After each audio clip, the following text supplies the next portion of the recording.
Hello, my shimmering star. I am Amika Dahiya. Welcome you all to this amazing platform of Tutors Theory. Our today's topic is anecdote. Anecdotes क्या होते हैं? बच्चों का record maintain करने में, students का record maintain करने में जो हेल्प करते हैं, हम उन्हें एनेक्डोट रिकॉर्ड बोलते हैं। और इस क्लास में मैं आपको पूरा अच्छे से बताऊंगी कि एनेक्डोट्स होते क्या हैं और इन्हें एनेक्डोटल रिकॉर्ड्स भी बोला जाता है। देखो, एनेक्डोट्स क्या होते हैं, मैं बिल्कुल एक वर्ड में अगर बात करूं या एक सेंटेंस में अगर मैं बात करूं, बच्चे की लाइफ का किसी इवेंट का या बच्चे की लाइफ के किसी एपिसोड को रिकॉर्ड करना एनेक्डोट्स कहलाते हैं। So an anecdote is a short account of a particular incident, बच्चे का किसी इंसिडेंट और an event specially for interesting and amusing nature. कैसा एनेक्डोट किसको बोलेंगे? जिसका नेचर कैसा हो, दिलचस्प या मनोरंजक हो। And with the reference of record maintenance the student anecdotal notes are used to record specific observation. बच्चे के बारे में जब भी रिकॉर्ड मेंटेन किया जाता है तो बच्चे के बारे में पूरी स्पेसिफिक इन्फॉर्मेशन को बताने वाले जो रिकॉर्ड होते हैं वो हमारे एनेक्डोट रिकॉर्ड होते हैं।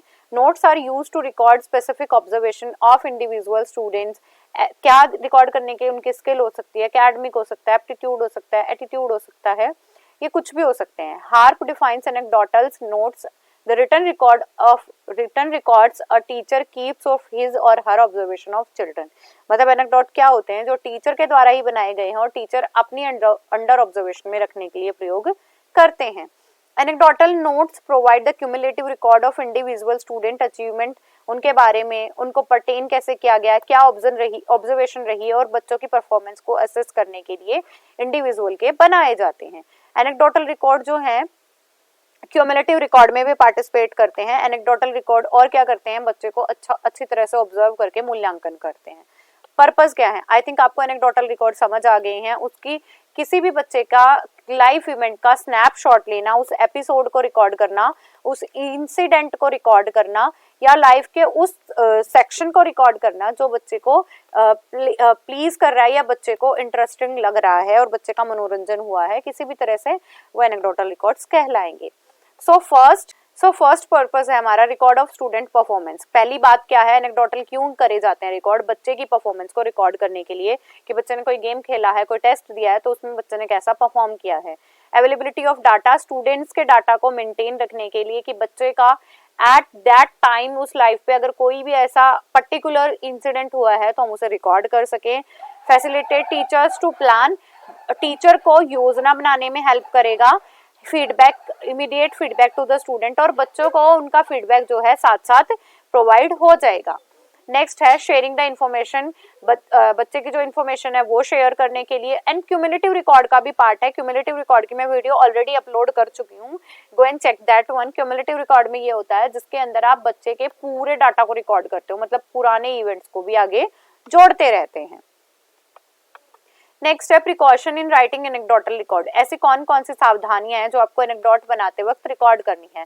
सोर्स ऑफ रिकॉर्डिंग की आप कहाँ से कर रहे हो, कौन सोर्स है। Try to record itself as a teacher, या फिर अगर जिसको आपको मिल रही है तो इन्फॉर्मेशन ऑथेंटिक होनी चाहिए।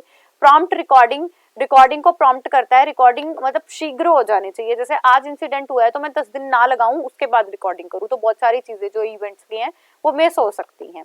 नेक्स्ट है using a standardize anecdotal forms. हमारे पास जो एनेक्डोटल रिकॉर्ड का एक पूरा फॉर्म होता है, जिस फॉर्मेट पे हमें चलना है उसका ध्यान रखोगे आप as a teacher. Objective recording, आपको अगर वो रिकॉर्डिंग करनी है तो सबसे पहले आप ऑब्जेक्टिवली उसका उद्देश्य निर्धारित करोगे और आप कर क्यों रहे हो, उसका क्या पर्पस है, उसे भी निर्धारित करोगे। नेक्स्ट हमारा यूज ऑफ प्रॉपर लैंग्वेज, एक अच्छी भाषा का प्रयोग करेंगे जिससे बच्चे को समझने में या पेरेंट्स को समझने में या स्कूल स्टाफ को समझने में किसी प्रकार की कोई दिक्कत ना हो। ब्रीविटी विच मीन्स आप ज्यादा ऐसा लंबा चौड़ा भाषण नहीं लिखना है, उसमें बिल्कुल कंसाइजली उसे लिखोगे और सारी इन्फॉर्मेशन भी शेयर हो जानी चाहिए। एंड फ्रीक्वेंट रिव्यू, आप बार बार पे उन्हें रिव्यू भी कर सकते हो। बार बार पे रिव्यू करने का मतलब आप पूरे इंसिडेंट को एक बार लिखने के बाद रिव्यू भी कर दो, जिससे आपको पता चल जाए कोई चीजें मिस तो नहीं हुई है या कोई चीजें एक्स्ट्रा एड तो नहीं हो गई हैं। Next are the necessary details. Every inch of point have to be added to that information. मतलब जो भी importance है वो सब आपको add करनी है। Observation at different times, आप different time different activity पे करोगे। मान लो कि बच्चा ने गेम स्टार्ट करा है और बच्चे को मेडल मिल गया, तो यही आपको उसकी अचीवमेंट नहीं है, उसने कैसे लिया, क्या टाइम था, उस टाइम पे उस बच्चे का क्या रिएक्शन था, सबसे पहले कहाँ था, दौड़ में पार्टिसिपेट किया है तो वो सबसे आगे शुरू से ही था, बाद में हुआ, मतलब हमें हर एक डिटेल्स पे ध्यान देना है। And assessment tools are also use, जिससे आप असेस कर पाओ कि बच्चे का ये इंसिडेंट प्लेजर था। नेक्स्ट है सैंपल्स। सैंपल में एक सैंपल है हमारे पास, स्टूडेंट का नाम है रमन शर्मा, एज बता दी, ऑब्जर्वर कौन थे उन्होंने बता दी, देन डेट बता दी है इसके बाद कि किस डेट को उन्होंने ये किया है, देन सेटिंग, उसके बाद पर्पस है टू ऑब्जर्व। देखो मैंने कहा था ना आपको ऑब्जेक्टिविटी भी रखनी है आपको, रमन्स understanding of simple equation with peers, कि बच्चे ने सिंपल इक्वेशंस को दोस्तों के साथ कैसे सीखा। ऑब्जर्वेशनल क्वेश्चन क्या है, does Raman solve the simple equation by separating the plain number, क्या वो सॉल्व कर पाया या उसे एक्स की वैल्यू फाइंड कर दी। ये मैथ्स के टीचर द्वारा बनाया गया है, ठीक है। तो यहाँ पे ये पूरा लिखा हुआ है बेटा, आप इन्हें पढ़ सकते हो कि सिस्टमेटिकली उसने पढ़ी है, फिर उसने फाइंड कर ली एक्स की वैल्यू। एनालिसिस क्या हो सकते हैं कि बच्चे ने जो प्रॉब्लम सॉल्विंग मेथड यूज किया है और उन्होंने स्टेप्स फॉलो करके सम को सॉल्व कर लिया है।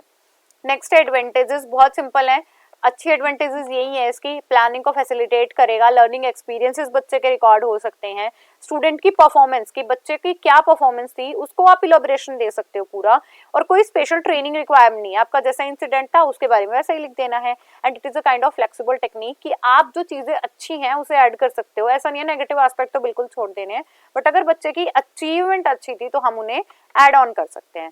प्रूफ ऑफ बिहेवियर कि उस समय पे उस बच्चे का व्यवहार कैसा था, this is the proof, kind of rational thinking, open ended observation, open ended है, आप अपने अकॉर्डिंगली लिख सकते हो इन्हें, ऐसे कोई क्लोज एंडेड नहीं है। इनहेंस टीचर इंटरेस्ट, बच्चे का और टीचर का दोनों का इंटरेस्ट भी बिल्डअप होगा क्योंकि हम उनके लाइफ इवेंट के बारे में लिख रहे हैं। मॉडिफाई द करिकुलम, इससे हमारा जो करिकुलम है पाठ्यक्रम है उसे भी मॉडिफाई कर सकते हो कि अगर कोई भी दिक्कत आ रही है जैसे नंबर ऑफ स्टूडेंट सॉल्व नहीं कर पा रहे हैं तो हम उसे रिमूव करके उसकी डेवलपमेंट अच्छे से कर भी सकते हैं।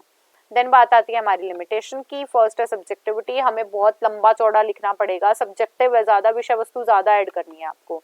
दूसरा है फ्लैक्चुएटिंग बिहेवियर, मान लो कोई बच्चा मेरे लिए अच्छा है तो मैं उसके बारे में अच्छा ही लिख सकती हूँ और किसी और टीचर को अच्छा नहीं लगता तो पॉसिबिलिटी है कि वो उसके बारे में बुरा ही लिखें। देन लिमिटेड रिकॉर्डिंग, आप सिर्फ इवेंट को ही कर सकते हो, आप पूरी लाइफ स्पेंड नहीं कर सकते या बच्चे का पूरा एकेडमिक नहीं कर सकते, it will consume the teaching time क्योंकि टीचर को पूरा सब्जेक्टिविटी के साथ ही से लिखना है। एंड टीचर्स की मेमोरी क्या रही है इस चीज पे भी ये डिपेंड करेगा कि टीचर को वो पूरा इंसिडेंट याद है या वो बस अपने पास से चीजें एड ऑन करके लिख रहे हैं। तो it is all about our anecdotal. Anecdotal में क्या था, एनेक्डोटल्स में आप बच्चे की स्नैपशॉट, लाइफ इवेंट, इंसिडेंट या किसी भी ऐसी रिकॉर्ड कर रहे हो जो उसके लिए प्लेजर है या फिर रिक्रिएशन या मनोरंजन देने वाला है, and teacher and student both feel interesting to record that. और हमें फॉर्मेट फॉलो करना चाहिए और ऑब्जेक्टिविटी होनी चाहिए और हमें रिकॉर्डिंग करते हुए बायसनेस भी शो नहीं करनी है, and every inches of concept हमें ध्यान रखना चाहिए तब हम रिकॉर्डिंग कर सकते हैं। And there are limitation also, सारे रिकॉर्डिंग की होती मतलब सारे मेथड्स की होती है कुछ ना कुछ limitation, and we have to try to overcome with that limitations. So it is all about our today's topic. Keep going, keep growing and keep learning my dear students. Bye bye, take care.